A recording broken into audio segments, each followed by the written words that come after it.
હવે સ્વાગત અને સન્માનનું લિસ્ટ બધું જાય છે, એટલે જેને બોલાવવું એ તાત્કાલિક આવે અને જલ્દી સ્વાગતનો કાર્યક્રમ પૂરો થાય એટલી આપણે કથા વધુ સાંભળી શકીએ. આજના ભોજનના દાતાનું આપણે સ્વાગત કરીએ છીએ. મૂળજીભાઈ શંભુભાઈ નસીબ અને ભાઈલાલભાઈ રામજીભાઈ નસીબ સ્ટેજ ઉપર આવે.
બધાને પ્રણામ વંદન.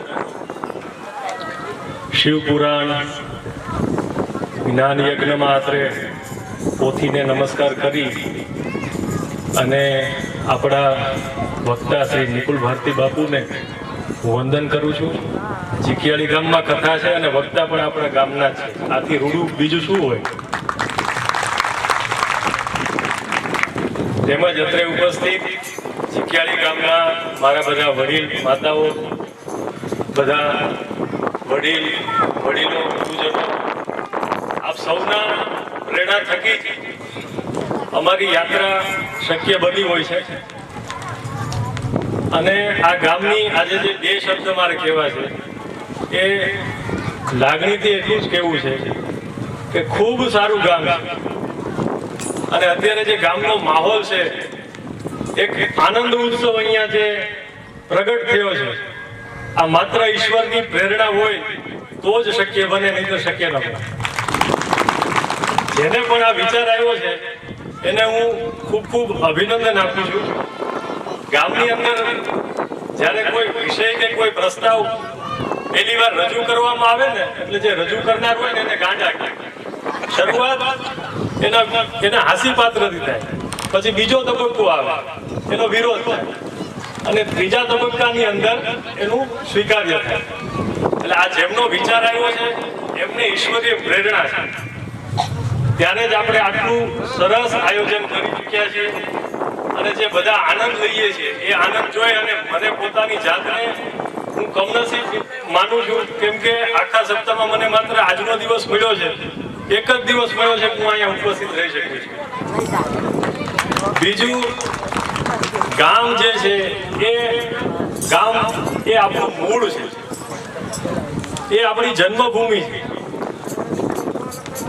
જન્મભૂમિની જ્યારે વાત કરીએ, મૂળની જ્યારે વાત કરીએ, ત્યારે કોઈ પણ વૃક્ષ જે છે એ મોટું થાય છે તો એના મૂળથી પોષણ મેળવીને મોટું થાય છે. એનું જે મૂળ હોય એ આધાર સ્તંભ હોય છે. એટલે આપણું જે જન્મસ્થળ છે, આપણું જે કર્મસ્થળ છે એ આપણો આધાર સ્તંભ છે. અહીંયા ચીખિયાળીના જે અહીંયા જ રહે છે એ બધા તો અહીંયા ઉપસ્થિત છે, પણ જે આપણે જેમ એનઆરઆઈ કહીએ, એનઆરજે નોન રેસિડેન્ટ ઓફ ચીખિયાળી, એ પણ આજે અહીંયા ઉપસ્થિત છે. આ બધાને મારા અભિનંદન છે. કેમ કે જ્યારે તમે ગામ મૂકી અને આપણી કોઈ મજબૂરી હોય છે બહાર જવાની, પરંતુ ગામ એ જે છે આપણો છેડો છે. હું મારા ગામને એવી રીતે જોઉં છું, 2004થી મેં આ ગામ ભણવા માટે અહીંયાથી બહાર ગયા. 2004 થી 24 આજે 20 વર્ષ થયા છે. હું ફરી આવીને સળંગ 4 દિવસ રોકાઈ નથી શક્યો, પણ એ પણ છે કે હું 15 દિવસથી વધારે બહાર રહ્યો પણ નથી. મહિનામાં 2 વાર તો આવું જ છું. કેમ કે આ ગામની ઉર્જા આપણને ખેંચી લાવે. એટલે આપણું જે મૂળ ગામ જે છે એ મૂળ ગામ એ આપણી શક્તિપીઠ છે. જે પણ બહાર સેટલ થયા છે એને પણ એ અનુભવ થતો હશે કે આપણે જ્યારે કોઈ મોટી વિટંબણાઓમાં, કોઈ મુશ્કેલી પરિસ્થિતિની અંદર ફસાઈએ ત્યારે આપણી નજર ગામ તરફ જાય છે. અને જ્યારે તમે ગામમાં આવીને એનું સમાધાન શોધશો તો અહીંથી એનું સોલ્યુશન મળશે. અને આજનો જે કાર્યક્રમ હું મારી રીતે જોઉં છું કે આ જે ગામ જે આપણું મૂળ છે એને સિંચવાનો કાર્યક્રમ છે. એટલે ખરેખર આપ સૌને ખૂબ ખૂબ અભિનંદન આપું છું. ખૂબ સરસ આયોજન કર્યું છે. અને સત્કાર સન્માન અમારું ન હોય, અમે તો આ ગામના છોકરું કહેવાય, પણ જે આયોજન થયું છે અને જે રીતે ગામે એકબીજાની આત્મીયતા સાથે, એકમેવ ભાવ સાથે બધાએ સમજીને જે કાર્ય કર્યું છે, આ જે કાર્ય થશે આનું પરિણામ અદ્ભુત આવશે, અકલ્પનીય આવશે, ખૂબ જ સારું આવશે. આવીને આવી પ્રેરણા ઈશ્વર આપણને સૌને દેતા રહે. એ સાથે હું મારું શબ્દો અને વિરામ આપું છું.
એક અંદરની ઉર્મી જે ભાવ અને પોતાની ભાવ વ્યક્ત કરી અને વતન વતન હોય છે, ગામ આપણું ગામ હોય છે. આપણે ત્યાં કહેવત છે, ઊંટ મરે કે મારવાડ બાજુ જોઈ. વિશ્વના કોઈ પણ સ્થાન ઉપર જાય પણ જ્યાં પોતાનું ગામ છે એને આવીએ ઈ જે મેં અગાઉ પણ કહ્યું, કદાચ ગમે ના બેઠા હોય, સારામાં સારા સ્થાન ઉપર કથા કરતા હોય પણ કથા વિરામ થાય ને આપણે કુંડલાથી કોઈ જીકેળે આવે ને એ આપણા ગામનું બસ સ્ટેન્ડ, આપણું ગામ જોઈને જે રાજીપો થાય ને એ તો વિશ્વની કોઈ સારામાં સારી જગ્યા ઉપર જાય તો એટલે શાંતિ ન થાય, આનંદ આવે, શાંતિ ન થાય. આપણું ગામ છે. ખૂબ ખૂબ સાધુ વાત છે. આગળ કથામાં પ્રવેશ કરીએ. અમારે રાજકોટથી રવિપુરી બાપુ આવ્યા છે, એમનું પણ ખૂબ ખૂબ સ્વાગત છે. અમારે ભાણીબેન અમારી બારડાથી મહેમાન પધાર્યા છે, સ્વાગત કરીએ છીએ આપણે. બારડાથી ગુરુ બાપુ અમારે ગયા વર્ષે જે પરિવારમાં અમારી કથા હતી એમનું પણ સ્વાગત છે. રવિ આપનું પણ સ્વાગત છે.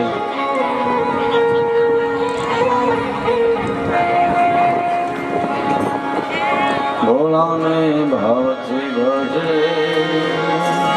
ભોળો કાંઈ એવો ભોળાને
કરેલી છે શિવાર્જન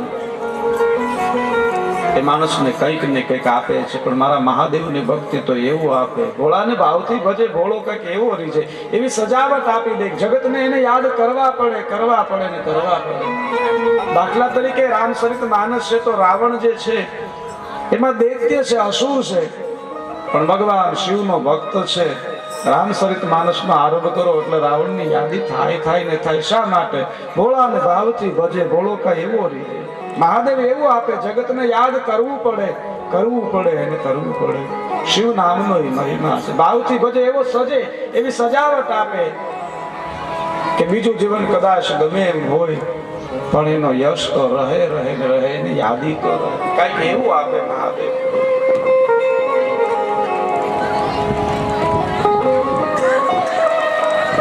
વડા નગરની ભવિષ્યમાં મામડીઓ મેનું ખાય. વડા નગરની ભવિષ્યમાં મામડીઓ મેનું ખાય. લય કટારી કરે કમળ પૂજા. લય કટારી અન કમળ પૂજા. અવતાર ધરી આવી આઈ ભોળાને ભાવથી ભજે.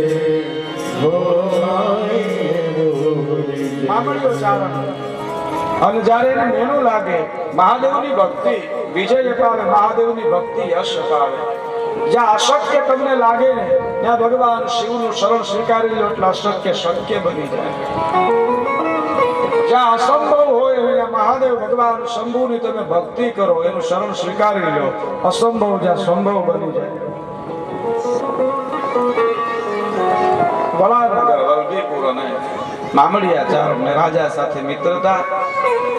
કોઈએ કહ્યું મહારાજને, મહારાજ તમે આ મામડિયાથી જે ચારણ છે એને બોલાવો છો સવારે, આ એનું મુખ ન જોવાય, વાંજિયા છે.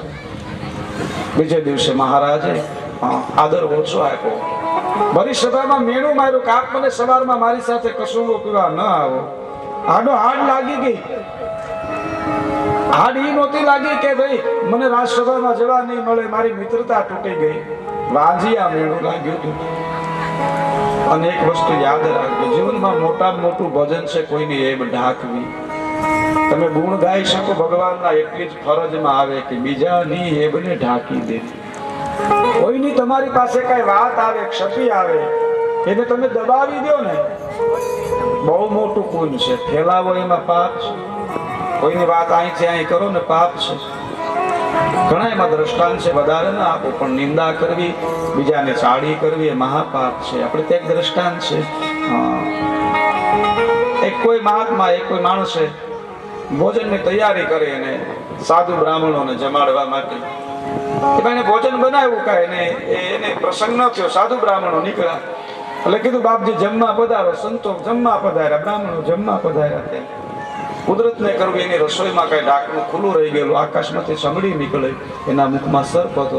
એ ચમડી નીકળીને એને બરોબર જોયું તો સર્પ એના મુખમાંથી પડી ગયો. કઈ બીજું જોવામાં એ અન્નમાં ગયો. અન્ન એ ભૂદેવોએ સાધુઓએ ખાધું, મૃત્યુ પામ્યા. હાહાકાર થયો. આને તો ખબર નહોતી. પણ યમરાજ વિચારે કે આ પાપ લખવું કોના ભાગમાં? સર્પના ભાગમાં લખવું તો મૃત્યુ પામેલો છે, સમડીના ભાગ્યમાં લખવું આકાશમાં ઉડે છે, એના મુખમાંથી મુકાઈ ગયું. કા યજમાનના ભાગ્યમાં લખવું આ બ્રાહ્મણો મેરા સાધુ જે મૃત્યુ પામ્યા, આ પાપ લખવું કોના ભાગ્યમાં? જેને જમવા બોલાવ્યા એના માટે એનો તો ભાવ હતો જમાડવાનો, અનુદાનનો. સંતોષ છે, બ્રાહ્મણો છે ને જમાડી એનો ભાવ હતો. આ લખવું કોના ભાગ્યમાં? ન સમડી ન સર્પ. ઘણો સમય વીતી ગયો ને ફરી પાછા સંતો નીકળ્યા હશે અને એ જ ગામમાંથી નીકળ્યા ને કીધું ભાઈ અમારે પ્રસાદનો સમય થયો છે અને અમે સાંભળ્યું છે ફલાણા ભાઈ બહુ પ્રસાદના ભાગી છે. એક જણો બેઠો હતી કે હા જાવ, એ તો બધાને જમાડે સાધુ સંતોને. તમારે આગળ ભ્રમણ ન કરવું હોય તો જાજો, બાકી ખાવડાવીને મારી નાખે.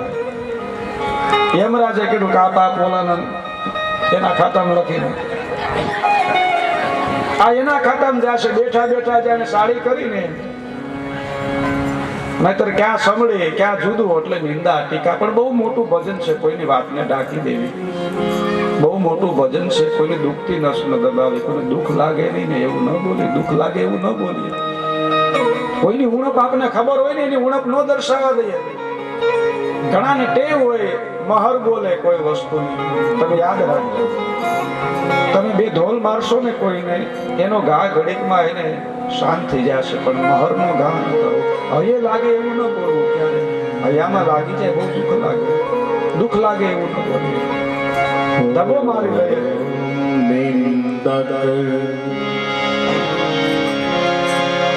निंदक किसी का न करिए,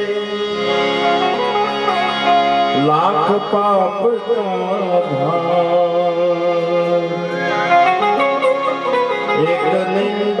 के शीश पर करोड़ों पाप का भार निंदक किसी के न करे, निंदा किसी की न करे, सर पे लाख पाप का भार, निंदा करने से अति मिले करोड़ों पाप का भार। કહેવાનું તાત્પર્ય, ભોળાને ભાવથી ભજે, મામડિયા ચારણને મેણું લાગ્યું ક્યાં જાય, વાંજે આપણું શું કરું, જીવ નિરાશ થાય, અંતે કાંઈ ઉપાય ન મળતા મહાદેવના મંદિરમાં આવે છે. જીવ જ્યારે નિરાશ થાય ને ત્યારે શિવના શરણે જાય. છેલ્લો આશરો જગતનો ભગવાન શિવ છે. શિવ એટલે આશરો, શિવ એટલે આધાર. જેથી તમને એમ થાય ને મારી પાસે કાંઈ નથી, મારી પાસે કોઈ નથી, કદી મહાદેવને યાદ કરજો. એ તો હોય ને હોય, અંદર બેઠો છે, આધાર છે. ગમે એવી પરિસ્થિતિ હોય એમાંથી બહાર કાઢશે ને કાઢશે. બસ એનો આધાર હોવો જોઈએ, એનું શરણું હોવું જોઈએ. મામડિયા ચારણ એક શિવાલય છે, ત્યાં આવે છે, અંદરથી આગ લાગે. ઓહો, મને વાંજ્યા મેણું લાગ્યું, શું કરું. પૂજાના ભક્તિના પ્રકાર હોય છે, જ્ઞાન યોગ છે, ભક્તિ યોગ છે, રાજોપસાર ષોડોપસાર પૂજા હોય. એમ એક ભક્તિનો યોગ વીર યોગ છે, વીરતાથી જે પૂજા કરવામાં આવે. એક પૂજાનો પ્રકાર છે કમળ પૂજા. ઘણા પછી એની એવી તૈયારી ન હોય કે 1 વર્ષનું 2 વર્ષનું અનુષ્ઠાન કરે, નહીં. વીરતાની એ ભક્તિ છે કમળ પૂજા. ભગવાન શિવ આગળ, શિવલિંગ આગળ પોતાનું મસ્તક ચડાવી દે, એને કમળ પૂજા કહેવાય. પૂર્વમાં થતી કમળ પૂજા કઈ રીતે હોય, કોણ કરી શકે? કોઈ પણ કરી શકે, પણ એનામાં કેટલી ક્ષમતા જોવે કે વિષય આંગળીઓના નખ પોતાના હાથે એને કાઢી લેવાના જીવતા. વિષય આંગળીઓના પેલા નખ કાપી લેવાના, કાઢી લેવાના, ખેંચીને એ ભગવાનને અર્પણ કરવાના. પછી એનામાં ક્ષમતા રહે, પછી એનામાં જીગર રહે, પછી મસ્તક ભગવાનને અર્પણ કરી શકે. ડાયરેક્ટ મસ્તક ચડાવી દેવું એમ નહીં. અને મામડિયા ચારણ જા કમળ પૂજા માટે વિષય આંગળીઓના નખ અર્પણ કર્યા છે. મહાદેવ કસોટી કરે, જ્યાં મસ્તક કમળ પૂજા ખાવા જાય, ભગવાન શિવ પ્રસન્ન થયા અને કહ્યું માગો, વાંજ્યો છું. મહાદેવે કીધું કે જા, હવે તું વાંજ્યો નહીં રે, પણ તને જે આપું ને એની જે માનતા કરશે, એના સ્મરણ કરશે ને, એ વાંજ્યા નહીં રે. અને એ ભગવતી માં થોડિયા દેવી લોકમાંથી 7 બહેનો આવડ, જોગડ, તોગડ, હીરબાઈ, રાજબાઈ, એ જ ખોડિયારમાં, અને એક મેરખિયો. અને મહાદેવની પ્રસાદી છે. મધ દરિયા હાલે ને વાણ, અને હૈયું રહે ને હાથમાં. તેથી એને એકવાર કેજો માં ખોડિયાર ને યાદ કરે, મધ દરિયા હાલે ને હાલ. માં ભગવતી જાગતા કળયુગના દેવ માં ખોડિયાર માં એની માનતા કરો ને તો બીજાના વાંજ્યા મેના મટી જાય. એ મારા મહાદેવની ભક્તિ, ભોળાને ભાવથી ભજે, ભોળો કાંઈ એવો રહી છે. એ મહાદેવની ભક્તિ માં ભવાની પાર્વતીએ કરી છે. નંદા વ્રત કર્યું, ભગવાન શિવને પર્વત પુત્રીએ તપરે કીધા, રીઝવા છે જગતાત, સ્વામી તરીકે શિવને મેળવા. અને વેદ વધે જગમાત, ભોળાને ભાવથી ભજે, ભોળો કાંઈ એવો રહી છે. મહાદેવનું જે ભાવથી ભજન કરે. શિવ અને શિવાના વિવાહ થયા છે. દેવતાઓ તારકાસુરના ત્રાસથી ભય પામ્યા છે. શું કરીએ? કથા એક અધૂરી. દધીસી મહારાજ, શું રાજાની કથા આપને ખ્યાલ ન હોય, પણ પૂર્ણ ન્યાય આપવાનો પ્રયાસ કરી, એટલા માટે કથાને પણ હું લઈ લઉં ટૂંકમાં. દધીસી મહારાજે ભગવાન શિવનું ભજન કર્યું. મહાદેવ પ્રસન્ન થયા મૃત્યુંજય મંત્રના પ્રતાપથી. દધીસીને કહ્યું માગો. કહ્યું પ્રભુ મને 3 વસ્તુ આપો, હું દીન ન બનું, હીન ન બનું, અને હું વજ્રનો બની જાઉં, અને મને આપનું સંપૂર્ણ જ્ઞાન આપો. ભગવાન શિવે તથાસ્તુ કહ્યું. દધીસી મહાબળવાન બન્યા છે. ક્ષુ રાજાની સભામાં આવી અને ભરી સભામાં પ્રહાર કર્યો. ક્ષુ રાજા મૂર્છિત થયા એની સેના દોડી પણ વજ્રના દધીસી એને કોણ હરાવી શકે? પોતાના આશ્રમે આવ્યા છે. શું રાજાના વૈદ લોકો આવ્યા, એની મૂર્છા ઉતારી. શું રાજાને બહુ આઘાત લાગ્યો. મારી ભરી સભામાં એક બ્રાહ્મણ આવી મારા પર પ્રહાર કરી જાય, હું કઈ ન કરી શક્યો. આ તાકાત કઈ? એના વિદ્વાન માણસો હતા, એને કહ્યું કે આ ભજનની તાકાત છે. દધીસી નામના સંત, એના ભજનની તાકાત. શુંએ કહ્યું હું પણ ભજન કરીશ, અનુષ્ઠાન કરીશ. ભગવાન વિષ્ણુ અનુષ્ઠાન કર્યું છે, જપ કર્યું છે. ભગવાન વિષ્ણુ પ્રસન્ન થયા, કહ્યું માગો. શું રાજાએ કહ્યું દધીસીને હાર સ્વીકારીને મારી પાસે આવીને માફી માંગે. વિષ્ણુ ભગવાને કહ્યું દધીસી ભક્ત છે, ભક્તને કદી માફી ન મગાવે. યાદ રાખજો, ભગવાનનો દોષ થઈ જાય ને એમાંથી ક્ષમા મળી શકે, પણ એના ભક્તનો દોષ ન થવો જોઈએ. સ્વામી છે સેવક બળો. એક શું છોડી દે એની સામે. એક સાધુ છે, એક ભજનાનંદી છે, અમે હઠ ન હોય કે નહીં આપ મને વચને બંધાયા હોય, પ્રસન્ન થયા હોય તો વરદાન આ જ જોવે છે. ભગવાન વિષ્ણુ બ્રાહ્મણનું રૂપ લઈ દધીસીના આશ્રમમાં આવે છે. કહ્યું હે દધી, હું બ્રાહ્મણ તારી પાસે માગણી કરવા માટે આવ્યા. દધીસીએ કહ્યું પધારો પ્રભુ. હે નારાયણ, હે વિષ્ણુ, હે હરિ પધારો. વિષ્ણુ ભગવાન કહે તને ઓળખી ગયા કે હા હું મહાદેવનો ભક્ત છું. આપ વામન રૂપ ધારણ કરી અને બલી ન ઓળખે પણ હું આપને ઓળખી ગયો. ભગવાન વિષ્ણુ કહે હું જ્યારે લીલાનો આધાર લઉં કોઈ ન ઓળખે. આ દધીસી મને ઓળખી ગયો, શું કરવું? કહ્યું દધીસી મેં શુંને વચન આપ્યું છે, કા તમે એની આગળ હાર સ્વીકાર કરો અને કા મને યુદ્ધ આપો. દધીસીએ કહ્યું હાર નહીં સ્વીકારું, હું હારું તો શાસ્ત્ર હારે. ભગવાન વિષ્ણુ કહે યુદ્ધનો સ્વીકાર કરો. કહ્યું મારી પાસે ક્યાં આયુધ છે? મને તો ઓમ નમઃ શિવાયનો મંત્ર આવડે, બીજો આવડતો નથી. પ્રહાર તમે કરો. ભગવાન વિષ્ણુએ આયુધનો પ્રહાર કર્યો છે. દધીસી નામના બ્રાહ્મણે, દધીસી નામના સાધુ અંજલિમાં જળ લઈ ઓમ નમઃ શિવાયનો હામો પ્રહાર કરે એટલે અસ્ત્ર છે એ શક્તિ વિહીન બની જાય, એનો પ્રહાર અટકી જાય. એક આયુધ, બીજું આયુધ, ત્રીજું આયુધ, અનેક આયુધો ભગવાને પ્રહાર કર્યા. કથા તો એવી છે કે દધીસીને માયામાં રાખવા માટે ભગવાન વિષ્ણુએ 7 બ્રહ્માંડનું વિરાટ સ્વરૂપ બતાવ્યું છે. દધીસીએ કહ્યું છે મને શિવ જ્ઞાન છે અને પોતે મહાદેવ મંત્રથી અભિમંત્રિત થઈને 14 બ્રહ્માંડનું રૂપ દર્શાવ્યું છે. અંતે ભગવાન વિષ્ણુ યુદ્ધ કરે છે. દેવતાએ જોયું ભગવાન વિષ્ણુના અનેક આયુધો, પણ દધીસી પાસે કોઈ અસ્ત્ર શસ્ત્ર છે નહીં. ઓમ નમઃ શિવાય કહીને હામી અંજલિ ફેંકે અને સામે ફેંકાયેલું અસ્ત્ર એ શક્તિ વિહીન બને. દેવતાઓ જોડાણા યુદ્ધમાં, ધીરે ધીરે દાનવો જોડાણા, ઋષિ મુનિઓ, યક્ષ ગાંધર્વો જોડાણા, દિગ્પાળો જોડાણા. દધીચી વિચારે કે શત્રુતા મારીને ક્ષુને છે, ભગવાન વિષ્ણુ વસને બંધાયા છે, પણ આ દેવતાઓ કોઈ પણ જાતની શત્રુતા વિના આ અસુરો, આ દિગ્પાળો જોડાણા છે. ચારે બાજુથી શસ્ત્ર ફેંકાય છે. કેવળ એક દધીસી નામનો શિવ ભક્ત હાથમાં આંધળી લઈ ઓમ નમઃ શિવાય, ઓમ નમઃ શિવાય થી પ્રતિકાર કરે. પણ ચારે બાજુ પ્રતિકાર કરવો થાક તો લાગે.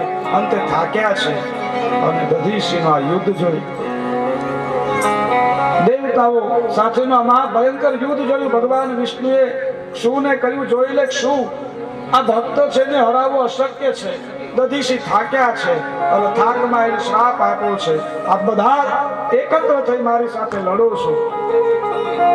હું તો એક સાધુ છું, તમને વધારે સજા ન આપી શકું, પણ રુદ્ર કોપાગ્નિના દેવા સર્વવેદરા મુનીશ્વરા મારો શ્રાપ છે કે મારો ભગવાન શંકર એનો કોપાગ્નિ રુદ્ર જ્યારે કોઈ એનો ગણ એવો પ્રગટ થશે અને રુદ્રથી વિમુખ થઈ, શંકરથી વિમુખ થઈ તમારી બધાની મતિ ભ્રષ્ટ થશે.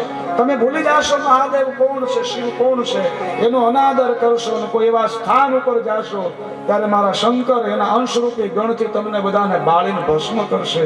આવો દધીસીએ શ્રાપ આપ્યો. બ્રહ્માજીએ કહ્યું નારદ, ભગવાન શંકરને આમંત્રણ ન હતું છતાં દક્ષના યજ્ઞમાં અમે ગયા. એની પાછળનું કારણ દધીસી નામના એ મહાન તપસ્વીનો શ્રાપ હતો. અમે ભૂલી ગયા. સમયને અનુસંધાને ઘણીવાર માણસ મતિ જાણ હોવા છતાં ભૂલી જવાય છે. સમય આપણને સૂકવે, સમય સજાગ કરે, સમય ભૂલવા. ગમે એવા જ્ઞાની હોય, ગમે એવા ધ્યાની હોય, ગમે એવા કારીગર હોય, સમય એ ભૂલવાડે છે. ડ્રાઇવિંગ કરતા હોય, એક્સિડન્ટ થાય, કાંઈ ભાગતા જ હોય, પણ સમય આવે ત્યારે ભૂલવાડી દે છે. કોઈ પણ ક્ષેત્ર હોય, લાઇટનું ફિટિંગ કે કંઈ પણ, સમય જગાડે, સમય ભૂલવાડે. એ નારદ સમય સંજોગ શ્રાપના હિસાબે દધીશી મહારાજને અંતે યુદ્ધ જોઈ શું રાજાને કહ્યું, હે રાજા, આ ભક્તને હરાવવો અશક્ય છે. અંતે શું રાજાએ ક્ષમા માંગી અને કહ્યું, ક્ષમા કરજો. આપ જેવા મહાન ભક્તને હરાવી, આપની વાત સત્ય છે, શાસ્ત્ર મહાન છે, બ્રહ્મરંધ મહાન છે, ભક્તિ મહાન છે, વિચાર મહાન છે, જ્ઞાન મહાન છે, ગુણ મહાન છે. અહીંયા બ્રહ્માજી નારદને કથા કહે છે. એ નારદ, એની પાછળનું મૂળ કારણ એ દધીશી નામના ઋષિ નારદજીએ કહ્યું છે, પિતામહ, ધન્ય છે ભગવાન શિવની કથા શ્રાવિતા પુનઃ પુનઃ. ભગવાનની કથા જેટલી શ્રવણ કરીએ હજી આપણે હજી, અને જેવો સત્સંગ હંમેશા શ્રેષ્ઠ છે. સત્સંગ ક્યારે પૂર્ણ થતો જ નથી, ભગવત કથા પૂરી થતી જ નથી.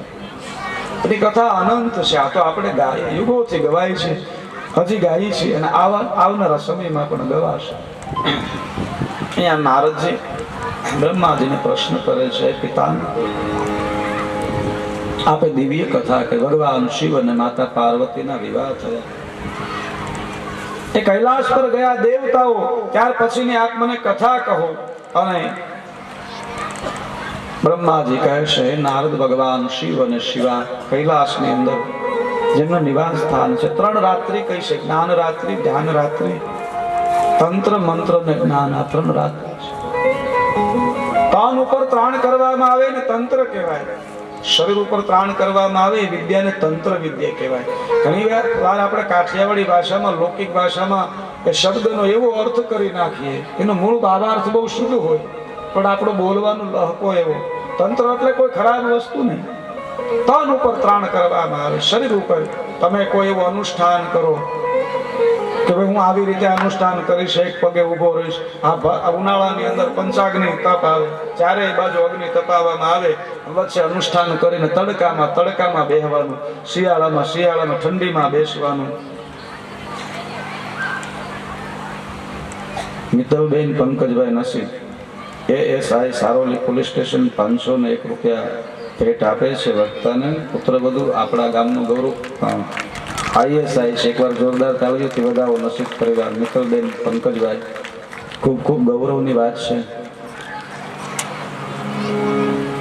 અને ખૂબ આપણું ગામ પણ શિક્ષણમાં આગળ વધે છે, અને ખૂબ સારી વાત છે. હવે તમે બધા અધિકારીઓ આવશે, આગળની જનરેશન ભણશે.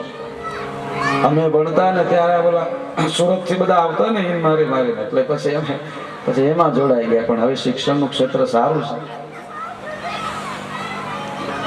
બ્રહ્માજી કહે છે, નારદ, મહાદેવની કથા, શિવ મહિમા અનંત છે. મુહૂર્તમ વા તદર્ધમ વા ક્ષણં ચ વા શૃણવન્તિ નરા તન્તૈષાન દુર્ગતિ ભવે.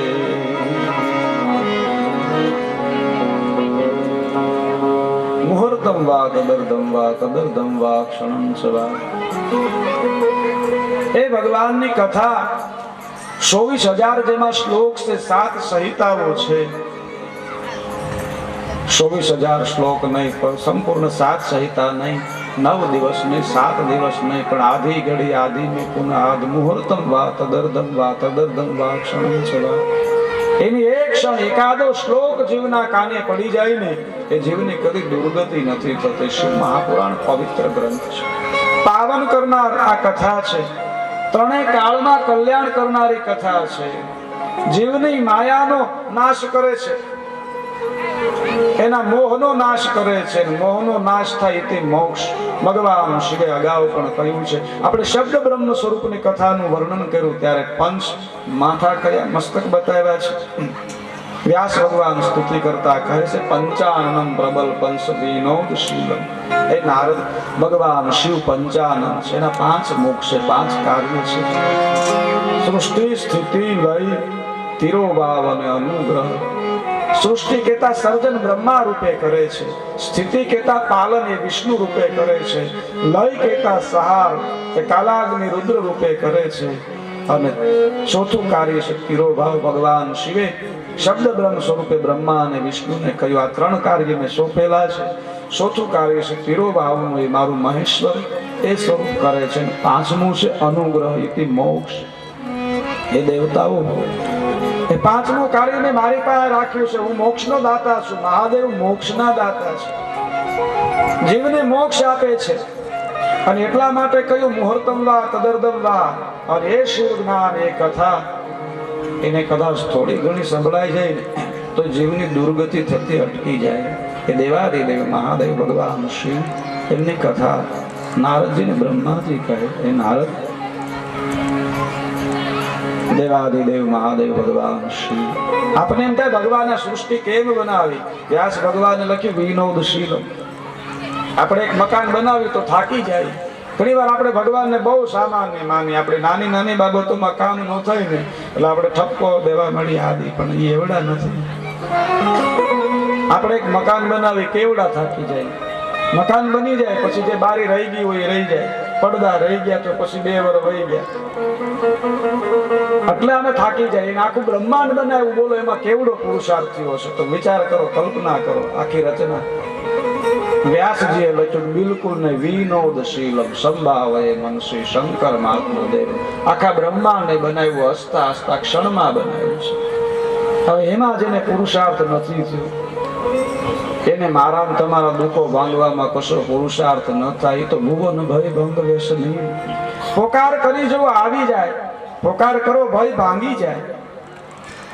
એ દેવાદિદેવ મહાદેવ ભગવાન શિવ ક્યારે કૃપા કરે? એક દ્રષ્ટાંત છે આશ્રમનું ધીરાજભાઈ. કોઈ માણસ કાયમ મંદિરે જઈને ભગવાનને પ્રાર્થના કરે, મને લોટરીની ટિકિટ લગાડી દો, લોટરીની ટિકિટ લગાડી દો. મારે એટલા માટે કહેવું છે કે ભગવાનને આપણા ઉપર કૃપા કરવી જ હોય, કૃપા કરે જ. આપણે બધા એના બાળકો છે, એની બહાર કોઈ નથી, ભગવાનથી બહાર કોઈ નથી. જુદી જુદી આપણી જ્ઞાતિ હોય, અને હું એક સનાતની સાધુ તરીકે પણ કહીશ કે જ્ઞાતિ હોય છે ઓળખ માટે, વ્યવહાર માટે, આપણા વિવાહ પ્રસંગો માટે જ્ઞાતિ હોય છે. પણ સનાતન ધર્મને ટકાવવું હોય ને તો જ્ઞાતિના વાડામાંથી થોડું બહાર નીકળવું જોશે. ધીરે ધીરે થોડું ભૂલવું પડશે. હા, વ્યવહાર માટે, જગત વ્યવહાર માટે હોય છે, હું ના નથી પાડતો, પણ આપણે હિન્દુ છે, સનાતન છે, યાદ રાખવું જોશે. શા માટે? આ બધો ખેડૂત વર્ગ છે. તમારી વાડીમાંથી કોઈ 10 મણ અનાજ લઈ જાય ને તમને વાંધો ન આવે. 50 મણ લઈ જાય ને તો ખેડૂત, કારણ કે ખેડૂત જેટલું કોઈ સહન ન કરી શકે. વાડી ખમે વનરાય, ફૂંદી માત ધરતી ખમે ને વાડી ખમે વનરાય. ખેડૂત જેટલું કોઈ સહન ન કરી શકે, તાકાત નથી. જેટલું ધરતી સહન કરે એટલું જ ખેડૂત સહન કરે છે. એટલે તો જગતના તાત કહેવાય છે. મને યાદ છે નિર્દોષાનંદ બાપુ, જે ભોલાનંદ બાપુ પધારવા વર્ષો પહેલા આવેલા અને કીધેલું હું ખેડૂતના ઘરે જમીશ, બહાર નથી જમતા. પુરુષાર્થનું જે અન્ન છે, ખેડૂત જેટલું કોઈ સહન ન કરી શકે. મારે કહેવાનો અર્થ, એની વાડીમાંથી કોઈ 10 મણ લઈ જાય ને વાંધો ન હોય, 20 મણ લઈ જાય ને વાંધો ન આવે. અરે વાવે ને પાક ન થાય ને એને ન નડે. એક ફેરો કદાચ ડુંગળીમાં કટાના ભાવ ન આવ્યા તો મૂંઝાઈ ન જાય. મૂંઝાય ક્યારે? એની વાડી કોક લઈ જાય ને તો મૂંઝાય. વાડી ન જાવી જોઈએ. એમ સનાતન ધર્મની અંદર હવે વાડીઓ જવાની તૈયારી છે, એટલે વાડા છોડવા જોશે. સમગ્ર વાડી વહી જવાની તૈયારી છે. વાડી જ નહીં હોય તો કરશો હું? સનાતન જ નહીં હોય તો જ્ઞાતિ ક્યાં રહે, વ્યવહાર ક્યાં રહે, હિન્દુત્વ જ નહીં હોય. એટલા માટે વિચારોને થોડા સનાતની બનાવી આગળ લઈએ. આ હોય છે આપણા વ્યવહાર, વિવાહ પ્રસંગો. એટલા માટે સંબોધન માટે હોય છે, પણ એક દિવ્ય વિચારધારા બને. ભગવાન કૃષ્ણએ કહ્યું વસુદેવમ કુટુંબમ. આ સનાતન મારો પરિવાર છે, એ ભાવના દ્રઢ બને કથા દ્વારા. એટલું અંદરથી એ વિચારધારાને આપણે મજબૂત બનાવીને જરૂર છે. જમીન વહી જાય તો ખેડૂત પાયમાલ થઈ જાય, એનું ધન ધાન્ય લઈ જાય, બીજે વર્ષે ઉગાડી લે. એમ આપણે સનાતન ધારા એને ટકાવી રાખવા માટે એકાત્મ સનાતની જરૂરી છે. અહીંયા બ્રહ્માજી કહે છે નારદ, ભગવાન શિવ અને માતા પાર્વતીના વિવાહ થયા છે. તંત્ર રાત્રિ કહી છે. પેલા તનને ત્રાણ કરવામાં આવે તે તંત્ર. કોઈ અનુષ્ઠાન કરીને તમે જે વસ્તુ મેળવો, તપ કરીને, શિયાળાની અંદર ઠંડી વસ્તુમાં બેસીને ભગવાનનું ભજન કરો, ચોમાસામાં વરસાદમાં રહી, આ તન ઉપર ત્રાણ પડે અને જે પ્રાપ્ત કરવામાં આવે ને તંત્ર કહેવાય. મન ઉપર ત્રાણ કરી અને તમે મેળવો એને મંત્ર કહેવાય. તંત્ર સાધના એટલે ખરાબ વસ્તુ નહીં. ચાકુ હોય ને ડોક્ટરના હાથમાં પણ હોય અને કોઈ અપરાધી હોય એના હાથમાં હોય, એ તો હાથમાં છે એનો ઉપયોગ કરનારના હાથની વાત છે. વસ્તુ તો શ્રેષ્ઠ છે. મંત્ર સાધના કોને કહેવાય? મન ઉપર ત્રાણ કરવામાં આવે. આપણે બેઠા છીએ સતત જે મંત્રનો જાપ કર્યા કરે, ઓમ નમઃ શિવાય, ઓમ નમઃ શિવાય, ઓમ નમઃ શિવાય, અંદરથી અનેક પ્રકારનું આપને પેલું થાય. શાંતિ નો થાય કાંઈ. તમે ભગવાનની ભક્તિ કરો ને એટલે વિચારો તમને વધારે પેલા કવર આવે, બેસવા ના દે. આ એ બધી કસોટી છે ભક્તિ માર્ગમાં. પણ મન ઉપર ત્રાણ કરી અને જે મેળવો એને મંત્ર કહેવાય. તંત્ર, મંત્ર અને ત્રીજું જ્ઞાન. ભગવાન શિવ અને માતા પાર્વતીનો સંવાદ છે. તંત્ર ઉપર માતા પાર્વતીએ સંવાદ કર્યો છે અને ભગવાન શિવે એનું વર્ણન કર્યું છે. અને તંત્ર રાત્રિ જે છે એના જે ગ્રંથો છે આજે પણ જેને ભૈરવ વિજ્ઞાન કહેવાય છે. શ્રી શ્રી રવિશંકર મહારાજ આદિ એનાથી શિવ જ્ઞાન લોકોને ધ્યાન કરાવે છે. ભૈરવ વિજ્ઞાન કહેવાય છે. મંત્ર વિશેમાં ભગવાને પ્રશ્ન કર્યા. જગતના મંત્રો છે, મંત્રોથી કેવી રીતે કલ્યાણ થાય, કયા કયા મંત્રો, એમનું જ્ઞાન મહાદેવ. ત્રીજી જ્ઞાન રાત્રિ છે. શ્રેષ્ઠમાં શ્રેષ્ઠ ભક્તિ જ્ઞાન ભક્તિ છે. પણ સીધું થાય ને જ્ઞાન ન કહેવાય. જ્ઞાનનો માર્ગ એવો છે જે ઊભી થાંભલા ઉપર ચડો ને એવું છે, તમે સૂકી જાવ તો તરત પડી જાવ, ધ્યાન રાખવું પડે. ભગવાન કૃષ્ણ ગીતાજીમાં કહ્યું છે 4 પ્રકારની ભક્તિ છે. શિવ મહાપુરાણમાં દક્ષ મહારાજને ભગવાન શિવે કહ્યું છે, હે દક્ષ, 4 ભક્તિ છે. તારું પતન થવાનું કારણ તું મને જ્ઞાન દ્વારા ન ઓળખી શક્યો. ભક્તિના 4 પ્રકાર છે. આર્તનાદ, જિજ્ઞાસા, કઈ પણ દુઃખ હોય ને ભગવાનને ભજીને એને આર્તનાદ કહેવાય છે. આપણે આમ ન ભજીએ. કદાચ મેં આગળ વર્ણન કર્યું હશે કે નથી, ટૂંકમાં કર્યું તું વર્ણન. ખ્યાલ છે કોઈને? વર્ણન કરેલું છે કે નહીં વિજયભાઈ? 4 પ્રકારની ભક્તિનો વિસ્તાર નથી કર્યો?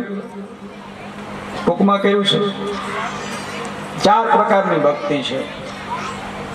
કારણ કે હવે હું અધ્યાય લઉં તો 11:30 થઈ જાય મારે. કાર્તિક સ્વામીની કથામાં જવું પણ પછી તમારા બધાને પ્રસાદનું મોડું થશે.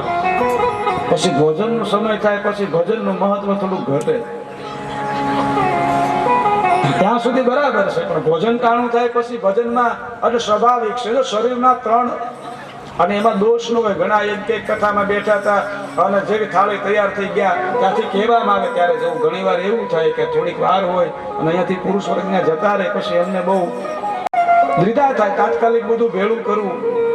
સતત જાય યુવાનો રસોડે એકધારી સેવા આપે છે ને તાળીઓથી વધાવવા. આજે 6થો દિવસ છે એકધાર. એને તો કથા અરે કઈ લેવા દેવા. બહુ અઘરું છે, સેવાનું ફળ મોટું છે. 3 ભાવ હોય છે વિજયભાઈ ભક્તિ માર્ગમાં. કયું છે? દેહ ભાવે તવ દાસો. હા, બંસીભાઈ, મારે બંસી બાપુ અગ્રાવત 501 રૂપિયા શાસ્ત્રીજીને ભેટ આપે છે.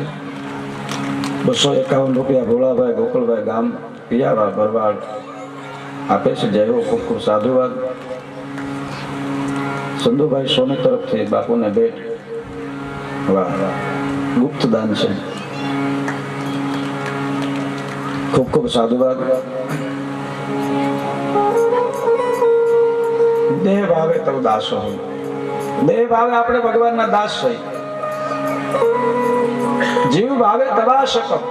ભક્તિમાં દેહ ભાવથી આપણે દાસ પણ ભગવાનનું સેવા આદિ કરી. જીવ ભાવે તવાશકમ એટલે આગળ વધીને એટલે એના અંશ સ્વરૂપ થાય તવાશકમ. અને આત્મ ભાવે ત્વમે વાહમ. આત્મ ભાવે તો સ્વયં આપણે એ છે. શંકરાચાર્ય કીધું અહમ બ્રહ્માસ્મિ, પણ એ ત્રીજું પદ છે. ત્યાં પોગ્યા પછી ડાયરેક્ટ ન કહેવાય. 3 પ્રકારના આપણા શરીર છે. સ્થૂળ, સૂક્ષ્મ ને કારણ મેં અગાઉ કહ્યું. આ સ્થૂળ શરીર છે ને એને ભોજન